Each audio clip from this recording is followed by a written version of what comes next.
Target ang mga masiselang isyu ng lipunan na sangkot ang ilang mga ahensya ng gobyerno at mga personalidad.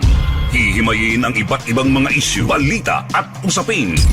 Puntirya ang mga tiwali at ilalantad ang mga mali sa pamahalaan. Walang sasantukin. Tamaan na ang tamaan. Kung salot ka sa bayan, sapul ka ni Rex Cayano sa Target On Air. Oras hatid sa inyo ng Grand 88 Gaming Corporation. Panatilihing masaya ang paglilibang. Magtakda na oras at limitahan ang gastos sa paglalaro. Huwag magsugal kung nalulungkot. Huwag hayaang makasira ng buhay at pamilya.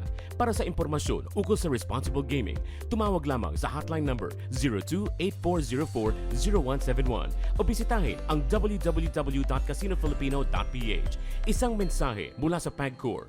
Gambling is for 21 years old and above only. Keep it fun. Game responsibly. Diyan po sa Batangas Province mga kaibigan, sabi ko nga ho sa inyo, abay napakabilis maglalaban-laban. Naandyan po yung pangalan ni former mayor at ngayon po yung Vice Mayor J. Manalo Ilagan. Naandyan po ho si former mayor at congressman, yung One Care Party List na si Michael Rivera. Nandiyan naman po si San Jose, Batangas, si Kapitan Walter Osaita. Alam nyo, ang lalawigan po ng Batangas nung nakaraang last election, ang nakakuwang boto po dyan ni Governor Lando Mandanas, nasa 927,000. Laban po kay Gutierrez, napakababa po ng boto, 391,000 lang.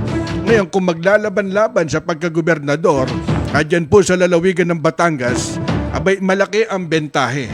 Malaki ang kalamangan ni former Congressman Mike Rivera dahil kamakailan mukhang in-endorse po siya ni Finance Secretary Ralph Recto.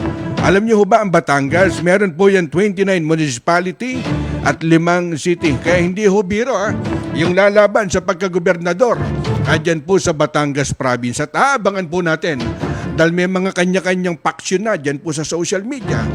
May mga nagsasabi nga ho doon na masigit po naming susuportahan. Karek, si Congressman Mike Rivera mula ho dyan sa Batangas. Malaman po natin, napakatagal pa para po pag-usapan yan. Oras hatid sa inyo ng Grand 88 Gaming Corporation. Sumainyo ang isa na namang makabuluhang edisyon ng Target On Air. Kasama si Rex Cayano. Abangan muli bukas alas 3 hanggang alas 4 ng hapon. Kung salot ka sa bayan, ikaw ang isusunod ni Rex Cayano na Target On Air.